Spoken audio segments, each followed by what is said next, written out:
I'm going to rate my favorite Batman movies from worst to best. I'm not going to mention the Adam West Batman. It's nostalgic, it's a classic. Just doesn't really fit because all the other Batman movies were more darker and more serious. And I'm definitely not going to mention the two 1940s versions, of course. I will, however, mention the Ben Affleck Batman movies because he's arguably the best Batman that ever played on the big screen, arguably, right? It's between him, Christian Bale, and Michael Keaton, but it's such a shame and a sin that he didn't have his own movie. So let's get started. Justice League, the theatrical version by Joss Whedon, I believe his name is. Terrible, terrible movie. The worst movie in the DCEU. I mean, I kind of thought Batman versus Superman was bad, but this was a million times worse. Now, it was very cringe. They had this stupid scene that he thought would be funny to put in the movie, where even Gal Gadot herself thought it was cringe, where the Flash accidentally falls on her chest and says, "Oops, sorry." And Gal Gadot thought it was so cringe that she didn't even want to do it. They had to get a body double to do it. Uh, they try to make it too much like Marvel. They try to make Batman like a comedian, like having funny moments when Superman threw him on the ground. He's like, "Oh, something hurts, all right," or something along those lines. It just didn't work. This is not what Batman does. You already have the Flash, you have Aquaman. They're quirky. You don't need Batman to do that either. And what's the worst part of that movie is the Flash's big epic moment. The Flash is one of the most important and the most powerful characters in the DC comics. And what you did, you had the opportunity to really put him in the light. And his big, not to mention he was a coward. He was afraid to, Batman had to coach him through how to save people. But his biggest epic moment in the end was saving some random family. Like while everybody's fighting all those alien bad guys, he just saved some family, like, "Oh, let me get you out of the way," kind of thing. And that was it. That was his big epic moment. And if you think that they could have done a better job, they could have definitely done a better job. And they did. And I'll explain how later. Number 11, Batman and Robin. This made me disrespect the Batman franchise. I think what they were trying to do is recreate the Adam West vibes, but it didn't work very well. The suits, the costumes, the writing, the acting, everything just really was terrible. Again, this made me disrespect the whole franchise. Although I don't think this is George Clooney's fault, it made him the worst Batman on screen ever. Number 10, Batman Forever. This movie was slightly better than Batman and Robin, although some argue that it was worse. I don't see how that's possible. This was a very goofy movie in comparison to the Michael Keaton series, but I heard that the studio sold out because Returns was way too dark and they couldn't sell toys, to the kids. Because of that, the parents didn't want to spend the money on the toys. So they made the movie a little lighter in order to make money. Yeah, and it sucks because Michael Keaton couldn't get his own trilogy. He would have definitely came back for the third one if Tim Burton was still involved. So yeah, nothing special here. Number 9, Batman versus Superman. There was so much potential with this movie. I love Henry Cavill as Superman. I love Ben Affleck as Batman, but the movie just dragged. It was definitely better than Justice League theatrical version.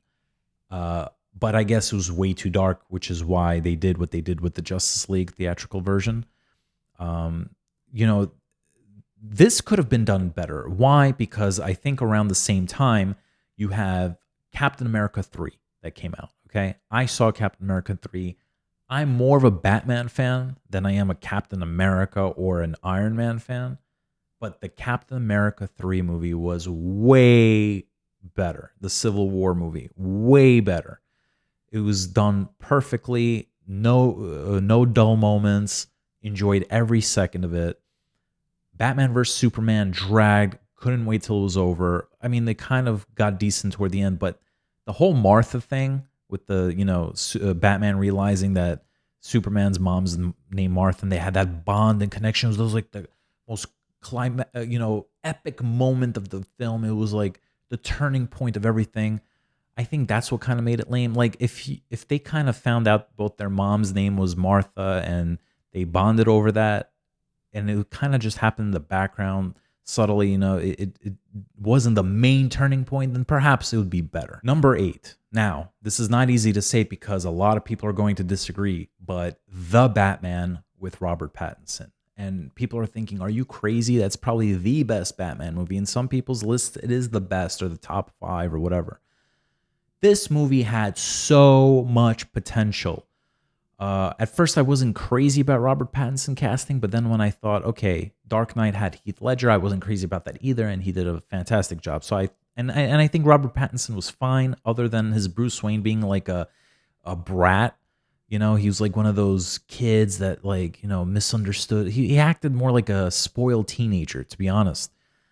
And what I loved about other people's Bruce Waynes and Batman, right? They played 3 characters, like for instance, Christian Bale, right? You have the Playboy billionaire Batman. You have the Playboy millionaire Bruce Wayne, the real, normal and humble Bruce Wayne, and then Batman.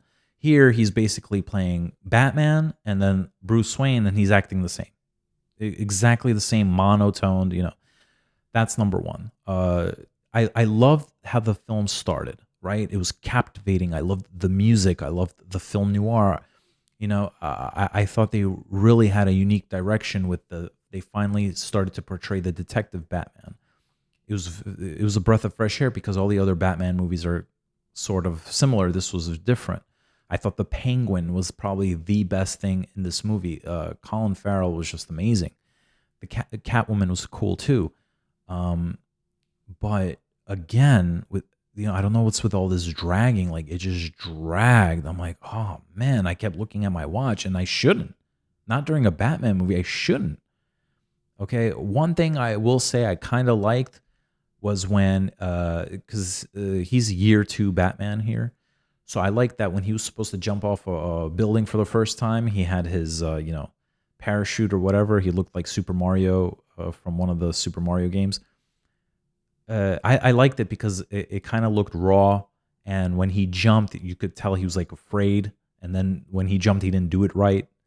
That's cool because that shows a little bit of the real side of him being new and scared to do certain things. However, I don't know how to feel about that 100% because when we watched Batman Begins, Christian Bale's Batman was Batman year 1, and he was a badass right away after training with Ra's al Ghul. Right, he was a badass right away.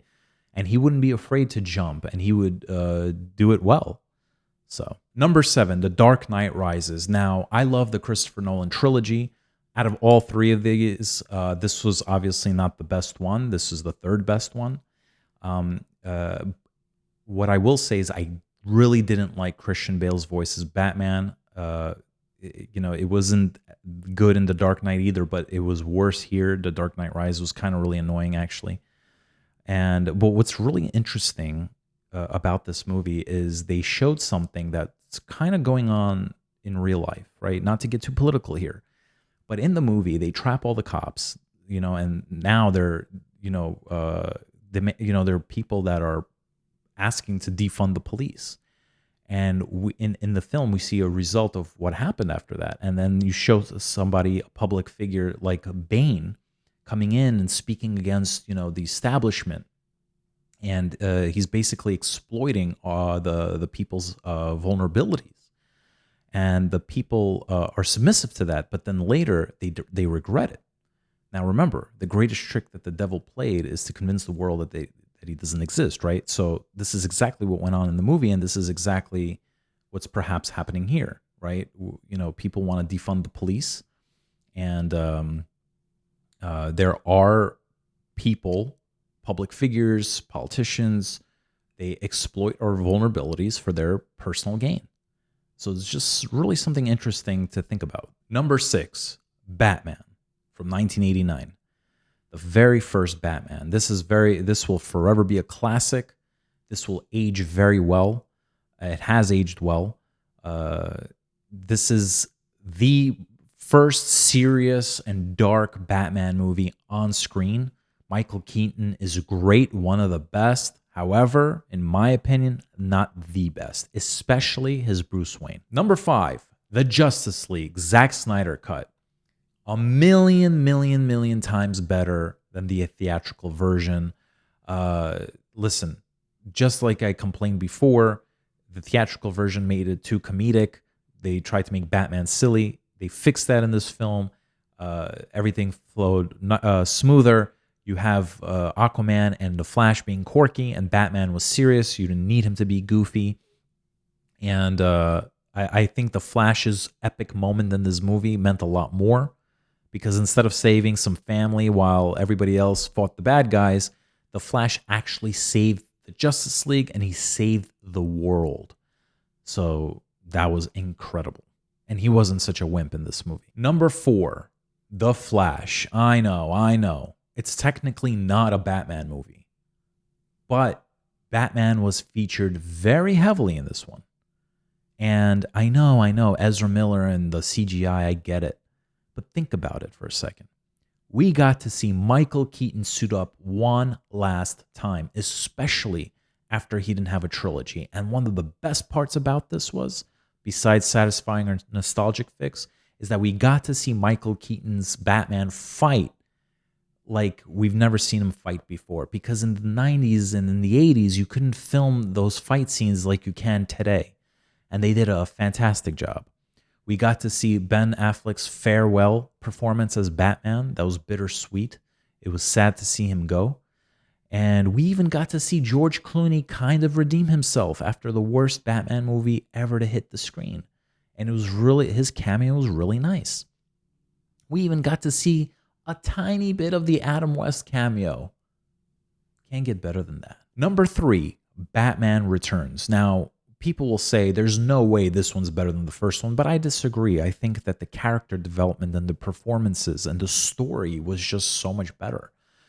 Michelle Pfeiffer and Danny DeVito, their performances were, blew everyone away. They were brilliant, fantastic, much better than Jack Nicholson's performance as Joker, in my opinion. And listen, not to mention, this movie is a Christmas movie, and it was really nice to see the world of Tim Burton that we didn't get to see in the first one. Number 2, The Dark Knight. People will say that The Dark Knight is the best one out of all of them, and why? It's most likely because of Heath Ledger's performance as the Joker.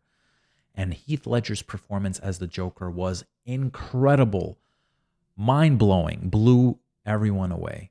What a transformation. Wow. I feel like we haven't seen anything like it, and it was far better than Jack Nicholson's performance. And look, when I criticize Jack Nicholson in that regard, I'm not trying to say he was bad. I'm just saying it was Heath Ledger's was better, and Michelle Pfeiffer's and Danny DeVito's was better, right? For Batman Returns. So, and what I will say, though, what annoyed me was Christian Bale's Batman voice in this one. And that's not why I'm putting this at number 2, though. You'll find out why later. But yeah, I think epic film, just not number 1. And number 1, Batman Begins. The story, the character development was incredible. Christian Bale's Batman voice wasn't that bad. It actually worked. I don't know what he was thinking for the other 2. I love to see how he trained and how he became Batman. There was iconic moments in the film, right? It's not who I am underneath, but what I do that defines me. Another one was when, in the end of the film, Gordon gives Batman the Joker card, and the audience in the movie theater went nuts. We all got goosebumps from that scene. And, not to mention that this movie restored and put dignity and respect back to the Batman franchise after a terrible Batman and Robin movie. If, I would like to know everybody's opinion on this, actually. So if anybody wants to comment, please feel free to do so. And real quick, I want to discuss who my favorite Batman is, because I always said that Christian Bale is my favorite Batman. But I will say this, even though I think Batman Begins is my personal favorite Batman movie of all time, I think Christian Bale is the best Bruce Wayne. I don't think he's the best Batman. I think Ben Affleck is the best Batman. I think Michael Keaton's Batman is better than his Bruce Wayne. But if I'm going to have to pick one, I would probably say it's Ben Affleck, because he's just a really great Bruce Wayne and a really great Batman. He has the whole package. Again, what do you guys think? Please comment. If you like this video, like it and subscribe to my channels. Until next time.